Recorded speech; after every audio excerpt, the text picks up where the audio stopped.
Good morning, children. Now today we come to the next subtopic in the lesson, structure of the atom, and that is Bohr's model of an atom. Now last time I told you that many physicists tried to put forth the structure of the atom, like John Dalton, then there was J.J. Thomson, and there was Ernest Rutherford. Okay, so all these particular physicists were trying to put forth the structure of the atom, but many of them didn't really succeed. There were some drawbacks associated with their structures. But later, one of the models that was really accepted widely was the model of the atom put forth by a physicist called Niels Bohr. Now, this Niels Bohr was born on 7th October 1885. And in the year 1916, he was appointed as a professor in physics at Copenhagen. He was awarded a Nobel Prize also for his work on the structure of the atom. Now, Niels Bohr put forth the model of the atom. Now, according to him, he says that every atom has a core in the center, and that core is nothing but the nucleus.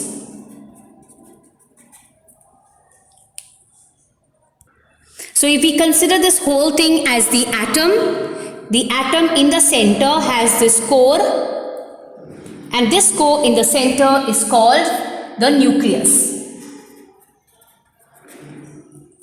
Now around this nucleus there are certain special orbits or shells. Now these orbits are called discrete orbits of electrons. That means in these orbits there are particles called electrons. We have seen yesterday that electrons are particles in the atom. They are subatomic particles which carry a negative charge. So electron is represented by small e with a dash. So electrons are present here in these orbits. Is that clear? So these are the electrons which I have shown here. Okay, so he says that every atom has a nucleus in the center, and around this nucleus there are only certain special orbits, and these are called discrete orbits of electrons. That means in these orbits there are electrons which are present. Now he says that when these electrons are revolving around the nucleus in these orbits, they do not radiate energy. This is very important. Normally, if this electron is revolving, if any object is revolving, it keeps on changing its velocity to remain along this circular path. So it undergoes acceleration. So while undergoing acceleration, it loses energy. But he says that when these electrons are revolving around these special orbits, they do not radiate energy. Okay, so he calls these orbits, or he calls these shells as energy levels. Okay, so these orbits or shells are called energy levels. Now this first orbit, which is closest to the nucleus, now you always start counting from the nucleus. So this is the first orbit. So this first orbit is represented by the letter K. So if the orbit number is n and n is 1, if the orbit number is 1, the first orbit, then the first orbit is the K orbit that we are talking about. This is the second orbit, which is next to the first orbit. So that time n will be 2. Is that clear? So if n is 2, then we are talking about the second orbit from the nucleus. So first and second. So this orbit is represented by the letter L. Then if we have another orbit, say after this, it is represented by the letter M. So if we are talking about M, it is the third orbit from the nucleus. And then if it is the fourth orbit from the nucleus, it is represented by the letter N. So in the nucleus, remember, there are some particles called protons which carry positive charge. Yesterday we have seen that protons are particles in the atom. These particles are present in the nucleus. They are heavy. They are 2000 times heavier than an electron. So protons are present in the nucleus and these electrons are present in these orbits or shells or energy levels. Protons are heavy. They are 2000 times heavier than an electron. And an electron is very light, its mass is negligible. Now besides the protons in the nucleus, there are also particles which do not have any charge. And those particles are called neutrons.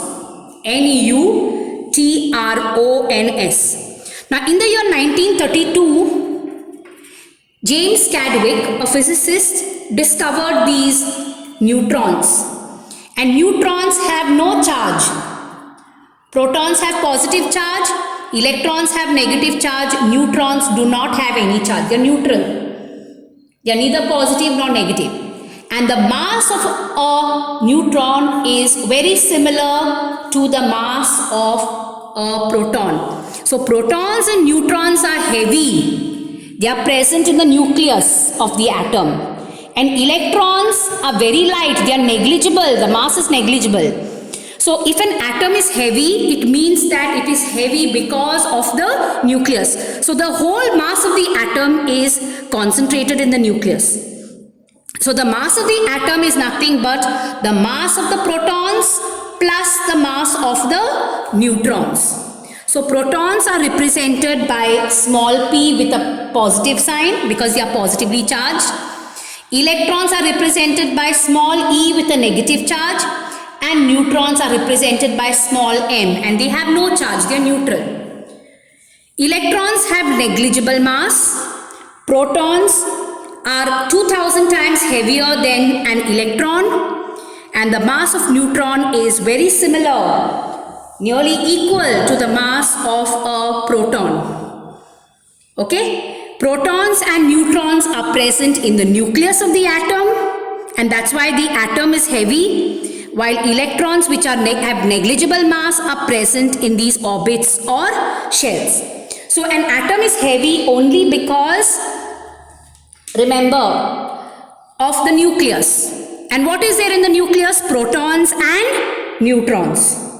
Have you followed? Now all atoms of all elements possess neutrons except for hydrogen. So neutrons, remember, are present in the nucleus of all atoms except hydrogen. Okay, so you have to know this Niels Bohr's model of an atom. So remember, according to him, an atom has a nucleus in the center. Around this nucleus there are special orbits which are known as discrete orbits of electrons. That means in these orbits there are electrons. And when these electrons revolve around the nucleus in these orbits, they do not lose energy. Okay, so therefore these orbits are known as energy levels. These shells are known as energy levels. So when you are counting the orbits, you have to start from the orbit closest to the nucleus. First orbit, second orbit, third orbit. So if you are talking of the first orbit, n is the orbit number, so n is 1. So when n is 1, it is the first shell, K shell. If we are talking of the second orbit, n is 2, so it will be L shell. If you are talking of the third orbit, n is 3, it will be M shell. If you are talking of the fourth orbit, n is 4, it will be N shell. So it will go on. So like that more and more shells are added. Okay. And remember, the nucleus has positive charge particles called protons. They are heavy. The nucleus has neutrons, particles which carry no charge. They are also heavy, nearly equal to that of a proton, while electrons are particles which are present in the orbits or shells of an atom and they have negligible mass. So the mass of an atom is mainly concentrated in the nucleus.